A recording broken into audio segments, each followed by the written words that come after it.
사랑의 하나님, 예수 믿는 우리를 구원하시고 자녀 삼아주심 감사합니다. 예배를 받으시는 하나님께 감사드리며 구원의 은혜와 사랑을 찬양합니다. 4월도 하나님께 맡깁니다. 내 마음, 내 뜻대로 판단하고 행동하는 교만을 버리고 작은 것 하나도 하나님의 뜻을 구하고 순종하는 겸손함을 주옵소서. 객지, 외국, 군대, 병상에 있는 환자들, 영상과 소리로 함께 예배하는 모든 이들, 선하심과 인자하심의 은혜를 주옵소서. 교회 공사 끝까지 잘 마무리되도록 지켜주시고 온 성도들이 한 마음으로 동참하며 기도하게 하옵소서. 부족한 종 말씀 전합니다. 성령으로 역사하옵소서. 치료와 회복의 시간 되게 하실 것을 믿고 예수님의 이름으로 기도하옵나이다. 아멘.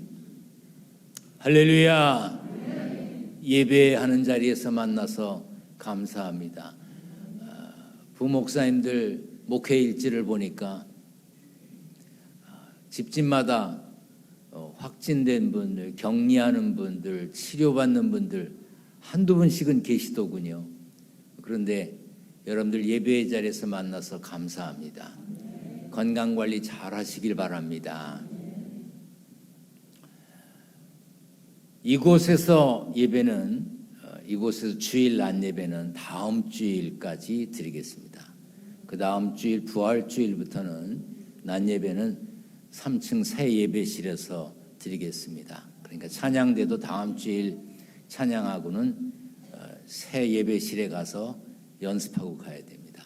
그리고 코로나에 숨었던 찬양대원들 다 부활시켜 부활절에 다시 모일 거니까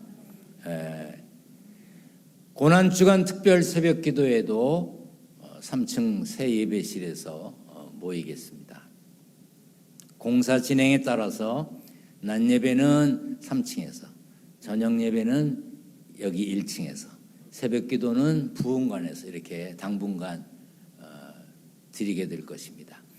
7월 첫 주일에 창립기념주일에 봉헌식 하기 위해서 최선을 다하고 있습니다. 여러분들도 관심 가지시고 기도해 주시고 또 건축에도 동참해 주시면 감사하겠습니다. 자, 손을 이렇게 저한테 반짝반짝. 자, 전후 좌우에 있는 분에게 반갑습니다. 반갑습니다.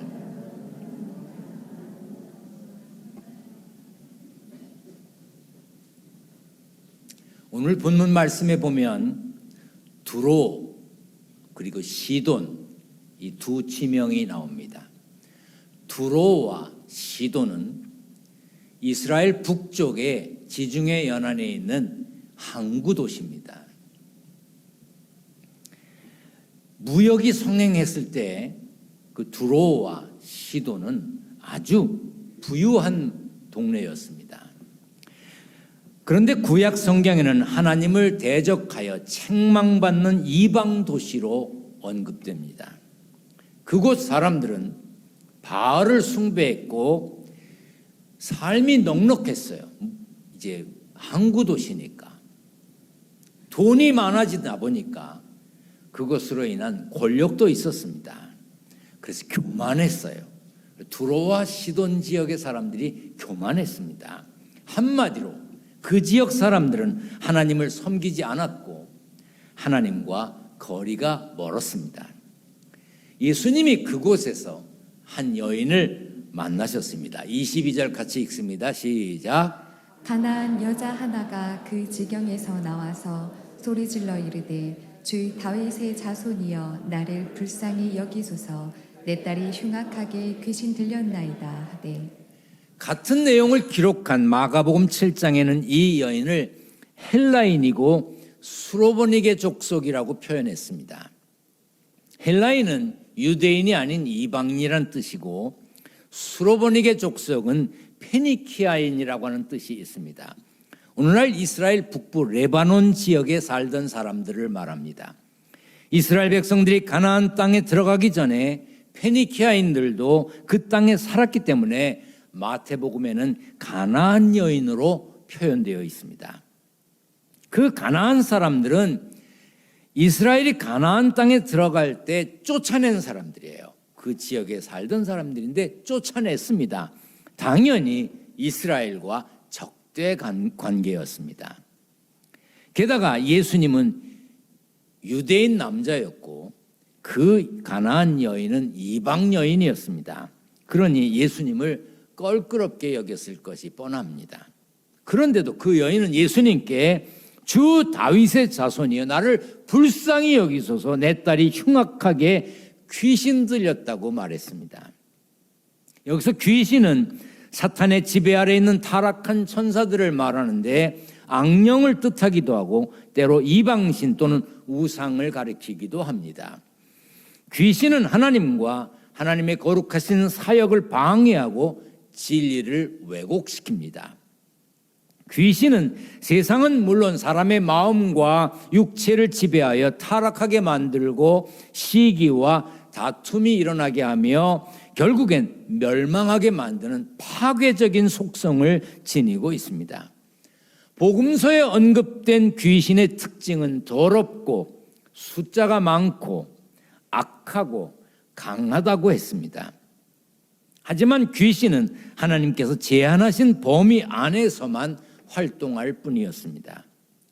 우리 길지만 마태복음 4장 23절부터 24절까지 읽겠습니다. 시작. 예수께서 온 갈릴리에 두루 다니사 그들의 회당에서 가르치시며 전국 복음을 전파하시며 백성 중에 모든 병과 모든 약한 것을 고치시니 그의 소문이 온 수리아에 퍼진지라.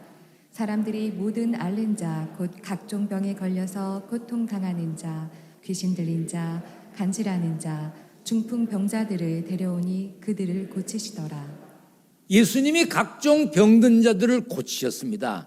귀신 들린 자도 고치셨습니다. 그래서 이 소문이 각처에 퍼졌습니다. 아마 가나안 여인도 예수님에 대한 소문을 들었을 것입니다. 그리고 예수님이라면 귀신 들린 내 딸도 고쳐주실 수 있다고 믿었습니다. 그녀의 믿음은 예수님을 어떻게 부르는지만 봐도 알 수 있습니다. 그녀는 예수님을 주 다윗의 자손이여 그랬습니다.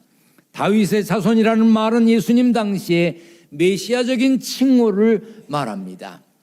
유대인들이 대망하던 메시아, 다윗의 자손으로서 세상에 와서 인류를 구원하실 예수님을 뜻합니다. 비록 그녀가 이방 여인이었지만 예수님을 유대인의 메시아로 인정하고 믿었다는 것은 그의 믿음을 보여주는 것입니다. 또한 마가복음에 보면 그녀가 예수님께 와서 그 발 아래 엎드리니 자기 딸에게서 귀신을 쫓아내 주시기를 간구했다고 했습니다.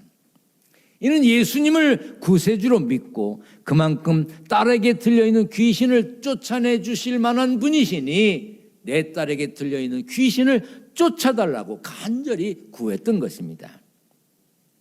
악한 사탄 마귀는 지금도 우리를 넘어뜨리려고 합니다. 우리의 가정을 깨려 하고 일터에 어려움을 주고 분열과 갈등과 혼란을 일으킵니다. 2022년 우리가 견실하자고 했습니다. 흔들리지 말자고 했습니다. 든든히 서서 믿음을 지키자고 했습니다. 그러나 사탄은 우리가 견실하지 못하도록 우리를 잡아 흔듭니다. 그러므로 우리는 흔들릴 때마다 마음이 흔들리고 가정이 흔들리고 일터가 흔들릴 때마다 예수님을 찾아야 합니다. 예수님께 나아가야 합니다. 기도해야 합니다. 주여 나를 불쌍히 여겨주세요. 기도해야 합니다. 여러분들도 기도하는 입술을 가져야 합니다. 믿고 기도해야 돼. 그냥 형식적으로 하는 것이 아니라 믿고 기도해야 합니다. 실제로 있었던 일인지 누가 만들어낸 얘기인지 모르겠는데 어떤 마을이 가물어서 다 말라 죽는 거예요. 마실 물도 없어. 그러니까 마을 사람들이 산 위에 올라가 기우제를 지냅니다. 비가 오게 해달라고 제사를 지내요. 어떤 사람은 무당을 불러다 구슬합니다. 그런데 그 동네에 있는 교회가 가만히 있을 수가 없어서, 가만히 있기가 좀 그렇잖아요. 장로님들과 목사님이 의논해서 이제 특별 기도회를 하기로 해서 비 오게 해달라고. 사람들이 평상시엔 잘 안 모여도 특별 하면 모이잖아, 그죠? 안 모여요? 고난주간 특별 새벽 기도회는 다 오잖아. 무슨 아멘이 그래요? 특별할 땐 다 모이잖아요, 그렇죠? 네. 그러니까 저녁에, 주일 저녁에 특별 기도회를 한다니까 장로님, 권사님, 청년들, 아이들이 교회에 모였습니다. 그런데 한 아이가 우산을 들고 왔어요. 장로님들, 권사님들이 햇빛이 쨍쨍인데 웬 우산을 들고 왔니? 아이가 대답합니다. 오늘 저녁에 우리 비 오게 해달라고 기도할 거 아니에요? 그럼 비 올 거 아니겠어요? 그래서 저는 비 올 걸 믿고 우산을 가져왔는데요. 다른 분들은 특별 기도회를 한다니까 그냥 온 거야. 꼭 여러분 같지 않아요?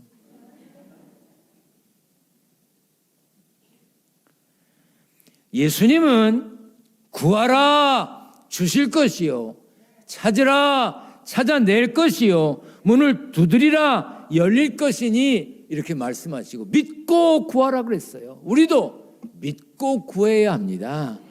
믿고 찾아야 하고 믿고 두드려야 합니다. 그런데 그냥 허례니까 하는 경우가 얼마나 많으냐 이 말이에요. 자기의 딸을 고쳐달라고 소리 지르는 그 여인의 소리를 들은 예수님은 이렇게 반응하셨습니다. 23절에 예수는 한 말씀도 대답하지 아니하시니. 한 말씀도 대답을 안 했어요. 그렇게 소리 지르는데. 그런데 여인은 아무 대답도 안 하시는 그 예수님을 따라가면서 계속 간청했던 모양입니다. 23절에 제자들이 와서 청하여 말하되 그 여자가 우리 뒤에서 소리를 지르오니 그를 보내소서. 선생님, 그 여자 안 갔어요. 계속 떠들어요. 지금 어떻게 해보세요, 그 말이에요. 여인은 포기하지 않았고 제자들이 시끄럽게 느낄 만큼 소리 질렀습니다. 그러자 예수님께서 이렇게 말씀하셨습니다. 나는 이스라엘 집에 잃어버린 양 외에는 다른 데로 보내심을 받지 아니하였노라. 이 말씀은 유대인은 되고 이방인은 안 된다는 뜻이 아닙니다. 예수님의 우선순위가 어디에 있는지 보여주는 것입니다. 예수님의 공생의 사역은 먼저 유대인들을 회복시키시고 이를 통해 이방인들도 구원하시고자 했다는 의미가 됩니다. 그리고 그 말씀은 그 이방 여인, 그 가나안 여인의 믿음을 시험하기 위한 것이었습니다. 예수님은 그 여인의 딸을 고치실 능력이 있으셨습니다. 그럼에도 불구하고 여인에게 냉담하게 반응하시면서 여인을 테스트하셨습니다. 그리고 그녀를 통해 그녀의 가족, 친지들을 구원하시기 원하셨고 사람들에게 믿음이 무엇인지, 기도가 무엇인지 가르쳐 주시려고 했던 것입니다. 여인은 더 간청했습니다. 25절입니다. 여자가 와서 예수께 절하며 이르되 주여 저를 도우소서. 다른 번역본을 보니까 예수님 앞에 무릎을 꿇었답니다. 절하려니까 무릎을 꿇었겠죠. 무릎을 꿇고 간절하게 주여 도와주세요, 그렇게 말했습니다. 그런데 예수님의 테스트는 거기에서 끝나지 않았습니다. 이렇게 말씀하셨어요. 대답하여 이르시되 자녀의 떡을 취하여 개들에게 던짐이 마땅하지 아니하니라. 다른 번역본을 보니까 자식의 빵을 집어서 개에게 던져주는 것은 옳지 않다. 내 자식이 먹을 음식을 개에게 주겠느냐 그 말입니다.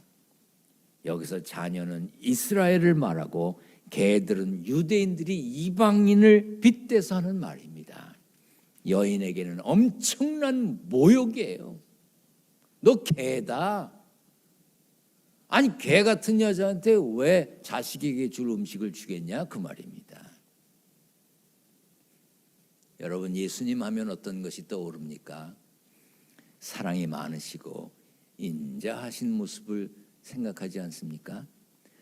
병들어 고통을 당하는 사람들을 직접 찾아가서 고쳐주시기도 하고 외면받던 죄인들과 함께 식사도 하시고 많은 사람에게 알기 쉽게 복음을 전하시고 가르치시고 무엇보다도 우리의 죄를 사하기 위해서 십자가에서 고난받으신 그 예수님을 생각하지 않나요? 그런데 오늘 본문에 보이는 예수님은 차갑기가 이루 말할 수가 없어. 쌀쌀맞기가. 어떤 이들은 나보고 쌀쌀맞게 생겼다고 그러는데 예수님이 더하시네. 정말 차가운 반응이에요. 그런데도 여인은 멈추지 않았습니다. 주여 올소이다마는 개들도 제 주인의 상에서 떨어지는 부스러기를 먹나이다. 옳습니다. 말씀하신 대로 그래요. 개라고 해도 괜찮습니다. 그래요, 개입니다. 그래도 주인의 상에서 떨어지는 부스러기라도 먹고 싶습니다. 먹게 해주세요. 비록 개취급을 받는 이방인이라 할지라도 자녀로 인정받는 이스라엘 백성들이 누릴 구원과 은혜의 부스러기라도 받자고 그걸 받으려고 거기에 매달렸습니다.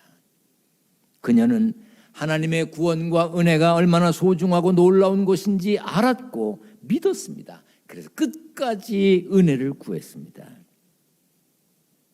성경에 나오는 말씀이니까, 성경에 나오는 얘기니까 그랬나 보다 이렇게 생각하지 말고 여러분이 그런 상황을 만났다면 어떻게 하시겠어요? 오늘 예배 마치고 나가는데 어떤 사람이 그 개 다음에 하는 얘기 있잖아. 여러분을 그렇게 불렀다고 쳐봐요. 그러면 네, 개 맞습니다. 네. 그러고 가겠어요? 내가 왜 개냐? 그리고 싸우지 않겠어요?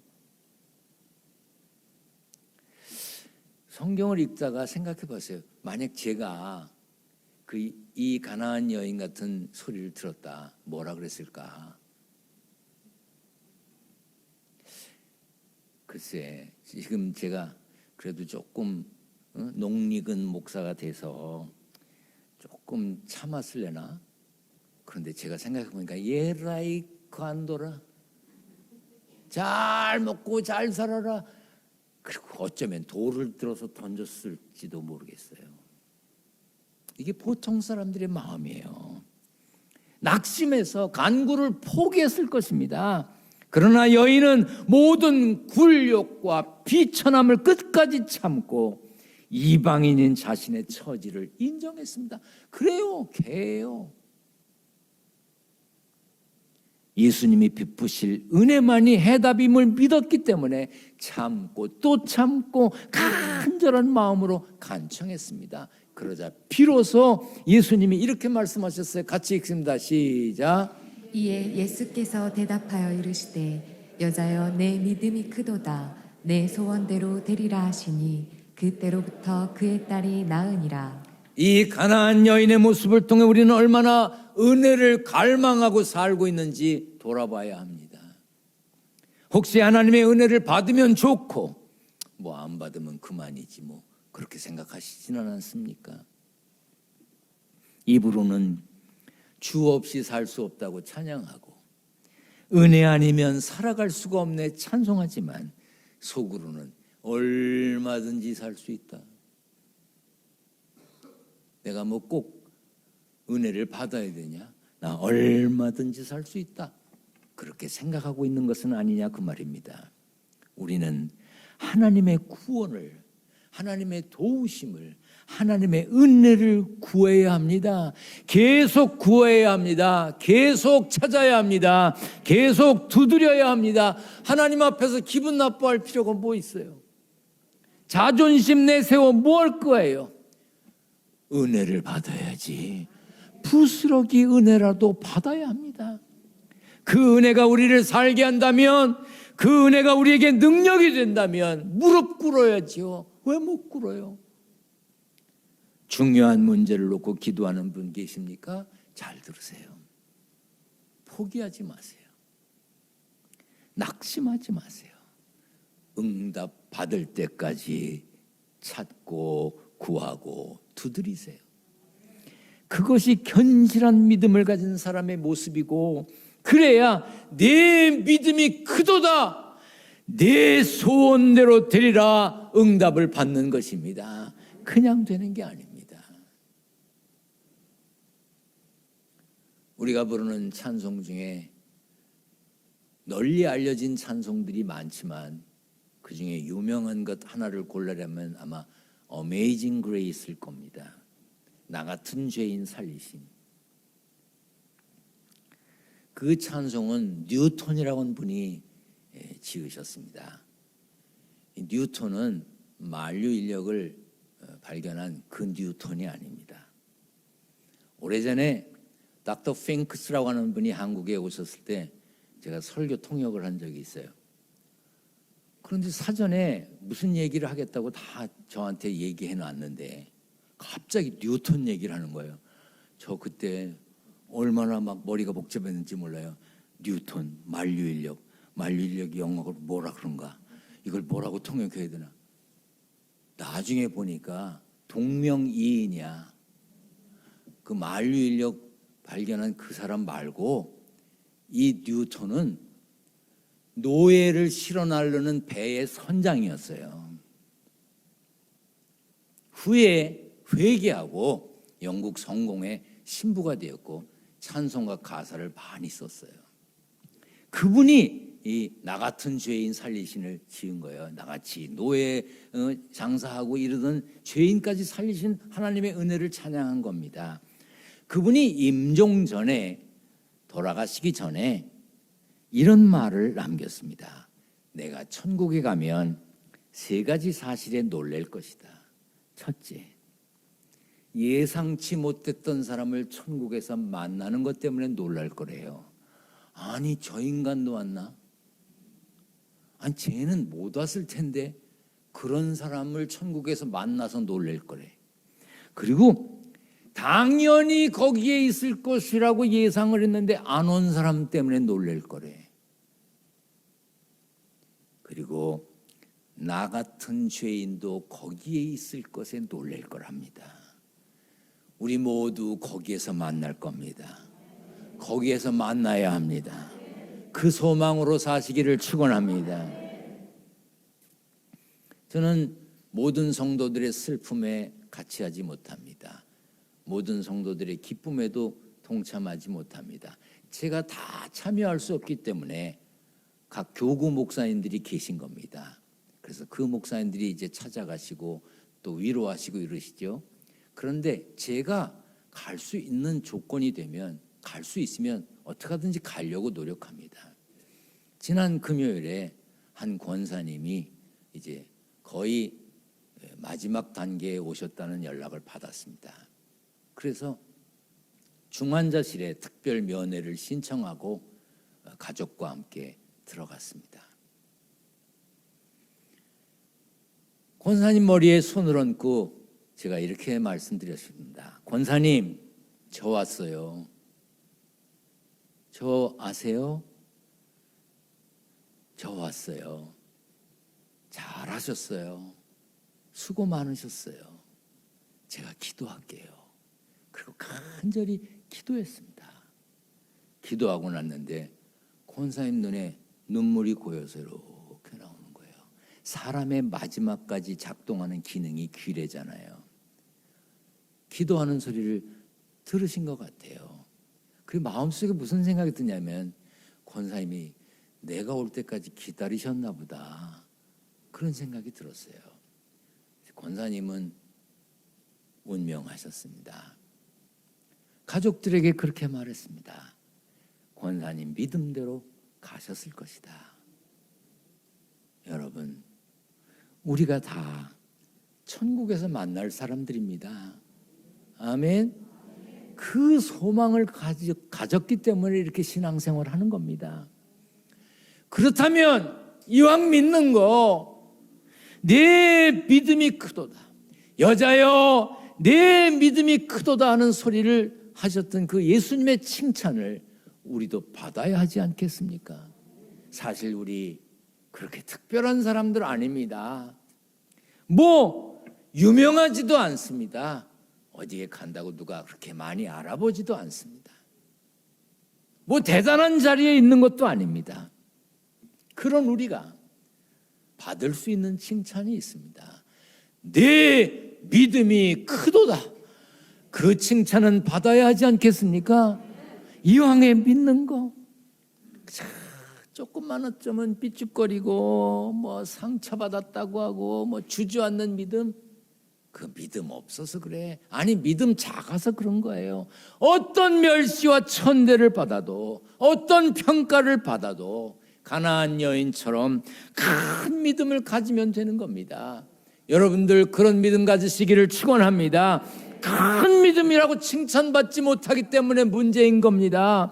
우리 모두 가나안 여인처럼 포기하지 말고 돌아서지 말고 끝까지 최선을 다해서 승리해서 큰 믿음을 가졌다는 칭찬받는 자리에 주인공 되시기를 축원합니다. 축원합니다. 전능하신 하나님 감사합니다. 예수 믿고 구원받은 우리들 큰 믿음 가지고 승리자로 우뚝 서게 하여 주시옵소서. 힘들고 어려워도 포기하지 않게 하시고 돌아서지 않게 하시고 끝까지 이 길 가게 하여 주옵소서. 세상에서 땀 흘려 일하여 얻은 소득을 구별하여 드리려 합니다. 성도들의 정성을 받아 주시옵소서. 저들의 가정과 일터를 축복하여 주옵소서. 예수님 거룩하신 이름으로 기도하옵나이다. 아멘.